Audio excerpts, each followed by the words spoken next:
castillo Piccolomini. Un grito espantoso se escuchó de alguna parte del castillo. Giuseppe Piccolomini se despertó aterrado, sin saber qué hacer ante aquel nuevo acoso del demonio. No otra vez él. No, exclamó.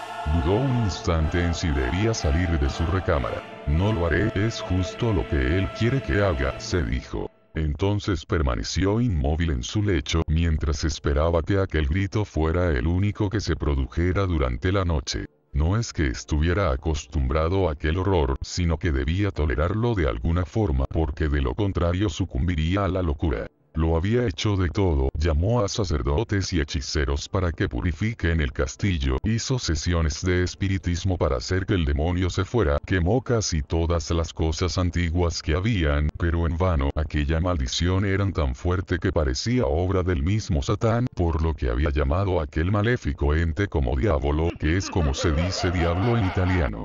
En efecto, vivía en un castillo medieval cerca a los Apeninos, que era donde su noble familia siempre había vivido. Hace poco heredó esa vieja estructura y animado por vivir tal como lo habían hecho sus antepasados, se instaló ahí, sin imaginar el horror que viviría. Nadie se lo había dicho, quizás por evitar asustarlo o porque si alguien ajeno a la familia se enteraba, seguro habría sido motivo de risa.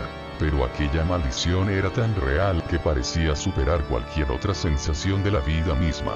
Sí, el miedo era tan desproporcionado que podría haber vuelto loco a cualquiera, pero no a Giuseppe, quien por su abolengo tenía un gran orgullo. Soy un Piccolomini y nada puede contra mí, ni siquiera un espectro. Maledetto diavolo. En efecto, había hecho de todo por eliminar aquella entidad, incluso una vez se puso una armadura completa de las tantas que había y, como un caballero, fue a luchar contra el monstruo, pero también en vano. Aquel ente invisible parecía dominar todo el espacio, por lo que lo superaba. Sin embargo, Giuseppe no se rindió y buscó toda información del maleficio. Encontró unos viejos escritos en la biblioteca del castillo que se remontaban siglos atrás. En efecto, comprobó que todo era una maldición que se produjo cuando un antepasado suyo, que luchó en las cruzadas de la Edad Media, había torturado a una bruja de Oriente, quien antes de morir le lanzó un maleficio. Tras cortarle la cabeza y llevarse un pedazo de seda de su ropa, volvió a Italia porque al poco tiempo sufrió una extraña enfermedad y regresó para recuperarse en su castillo, pero en donde solo encontraría la muerte entre terribles convulsiones. Aquel escrito fue hecho por el párroco del pueblo de entonces, quien luego reportó extrañas manifestaciones en el castillo contadas por los familiares del noble, quienes decían escuchar gritos, el arrastrar de unos metales, ver cosas caerse de la nada, sombras pasar por los corredores y manos invisibles que los tocaban por atrás.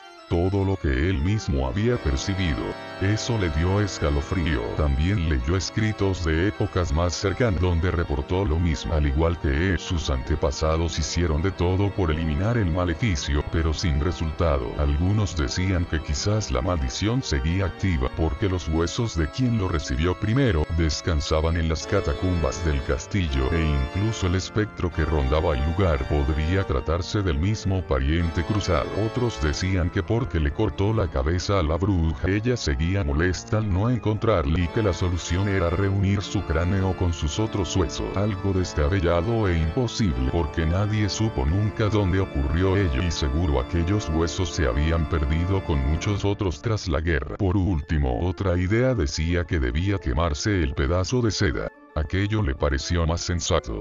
El único problema era que no se sabía dónde estaba y si aún existía pasados muchos siglos. Sus antepasados lo buscaron por todas partes sin suerte. Aquello lo desalentó, por lo que después de mucho tiempo de pensar decidió cumplir la primera idea que decía debía trasladarse los huesos del antepasado cruzado a un camposanto. Al hacerlo, encontró unos grandes hallazgos. Había un cráneo más junto a los restos del caballero y el pedazo de seda robado a la bruja aún yacía brillante. Era de un rojo escarlata tan bello como maldito. Tenía pensado quemarlo como decían los escritos, pero algo lo contuvo. ¿Por qué me desharía de algo tan precioso si podría conservarlo como una reliquia o venderlo?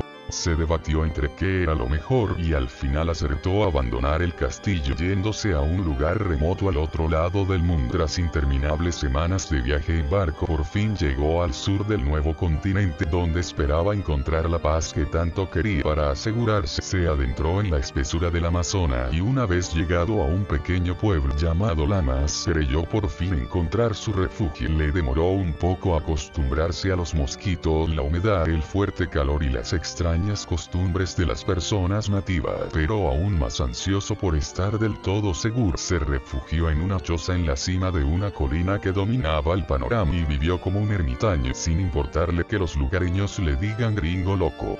Bien pudo ir más al sur y encontrarse con las colonias italianas, en donde habría estado mejor, pero él prefirió vivir aislado. Una noche en la que hubo una gran tormenta, sacó de su equipaje algo que lo consolara y recuerde su bella tierra natal. No se le ocurrió nada mejor que el pedazo de seda de la bruja.